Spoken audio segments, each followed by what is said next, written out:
పారదర్శకత ఉండాలి. ప్రభుత్వం అంటే తర్వాత భేదం ఉండకూడదు. ప్రభుత్వం అంటే అందరికీ న్యాయం జరగాలి. కానీ మనం జరిగిన డిఎస్సీ ఎక్కడ భారతదేశంలో లేని విధంగా, రాష్ట్రంలో లేని విధంగా జరిగిన అవగాహన అందరూ చర్చిస్తున్నాం. ప్రజలందరూ చూస్తున్న అందరూ 3 లక్షల మంది అభ్యర్థులకి ఏ రకంగా మోసం చేసి ఏ రకంగా అమ్ముకున్నారో, ఏ రకంగా వాటి వచ్చి మార్కెట్ లో సేల్ చేస్తారు. దాని మీద హౌస్ మీరు ముందు ఆర్డర్లో పెట్టండి. మీరు ఎట్లా ఇస్తారు సార్ మైక్? మీరు మైక్ ఎట్లా ఇస్తారు సార్ మీరు ప్రతిపక్ష నాయకుడికి?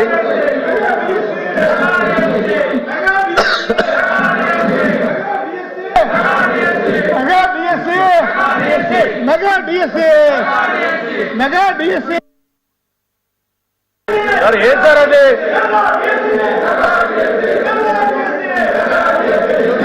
ఈ టేబుల్ని కొట్టుంటే మీరు ఏం చేస్తున్నారు సార్? మీరు అధ్యక్ష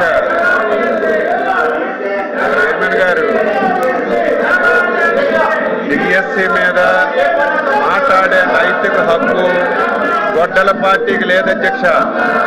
అందులో గతంలో పనిచేసినటువంటి విద్యాశాఖ మంత్రి సిగ్గుపడాలి. 5 సంవత్సరాల అధ్యక్ష, 2019 నుంచి 2024 వరకు నిరుద్యోగ యువతకి మెగా డిఎస్సి ఇస్తామని చెప్పి, నోటిఫికేషన్ చేస్తామని చెప్పి 5 సంవత్సరాలు ఆస్తులు తాకట్టు పెట్టుకొని మొత్తం అప్పులు చేసి ట్రైనింగ్ చేసి ఎలక్షన్లో మాటిచ్చి మాట తప్పారు అధ్యక్ష. మాట తప్పారు. 5 సంవత్సరాలు నిరుద్యోగుల జీవితాలతో ఆడుకున్నారు. అందులో బొత్స సత్యనారాయణ గారు అధ్యక్ష విద్యాశాఖ మంత్రిగా ఉండి కనీసం వాళ్ళ గొడ్డల పార్టీ అధ్యక్షుడికి చెప్పి నోటిఫికేషన్ ఇచ్చుకోలేనటువంటి పెద్దమ్మ ఈ రోజు మళ్ళీ శాసనమండలిలో మాట్లాడుతున్నారు అధ్యక్ష. సిద్ధంగా ఉన్నాం, మాట్లాడడానికి సిద్ధంగా ఉన్నాం. ఈ బుక్లెట్ పంపిస్తాం, వాళ్ళందరికీ చదువుకోమనండి. ఎక్కడైనా సరే చిన్న పొరపాటు జరిగింది అధ్యక్ష, చిన్న తప్పు జరిగితే సిగ్గుండాలి.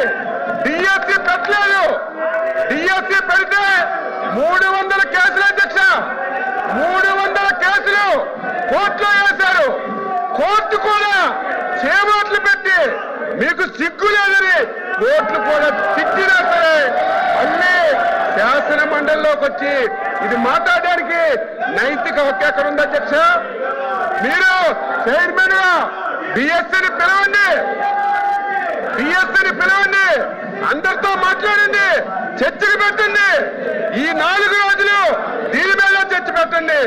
మాట్లాడడానికి, చెప్పడానికి ప్రతి పాయింట్ ఈ రోజు గొడ్డల పార్టీ అధ్యక్షులు, గొడ్డల పార్టీ ఏ అనుమానాలు వ్యక్తం చేసిందో, ఏ పాయింట్లు అయితే లేవనెత్తారో ప్రతి పాయింట్ కి ఆన్సర్ చేయడానికి సిద్ధంగా ఉన్న అధ్యక్ష.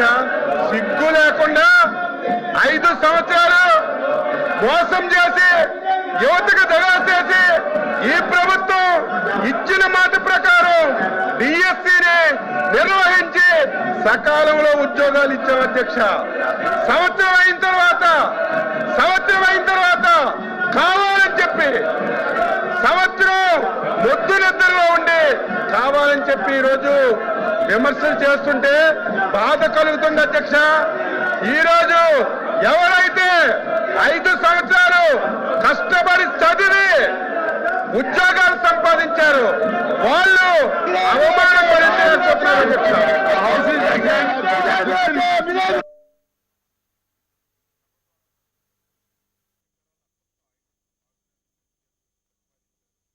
మూడవ ప్రశ్నకు సమాధానం కేసినపల్లి పథకానికి సంబంధించిన అంచనాల తయారీ ప్రక్రియలో ఉన్నది అధ్యక్ష. గౌరవ సభ్యులు వరప్రసాద్ గారు. నమస్కారం సార్. ముఖ్యంగా రాజోల్ నియోజకవర్గం ఇది తీర ప్రాంత గ్రామాలు ఎక్కువ సార్ ఇక్కడ. అలాగే ఇది బాగా పల్లపు ప్రాంతం సార్. 2 గోదావరిలు ఒక పక్క పైనతే, ఇంకో పక్క వశిష్ట గోదావరి కూడా రాజోల్ నియోజకవర్గం నుంచే పారుతుంది సార్. అలాగే ఒక ప్రక్క పూర్తిగా సముద్రం ఉంటుంది. ఇక్కడ అతి ప్రాముఖ్యమైనది ఏంటంటే డ్రైనేజ్ సిస్టమ్, డ్రైనేజ్ నెట్వర్క్ సరిగా ఉండాలి. మెయింటెనెన్స్ లేకపోవటం గత 2-3 దశాబ్దాలుగా సరైన మెయింటెనెన్స్ కానీ మేనేజ్మెంట్ కానీ లేకపోవటం వల్ల ఇక్కడ ఉప్పు నీరు సముద్రంలోంచి గ్రామాల్లోకి వచ్చేయటం, మొత్తం 60 గ్రామాలు కూడా పూర్తిగా ఉప్పు నీటిమయమైపోవటం జరిగేది సార్.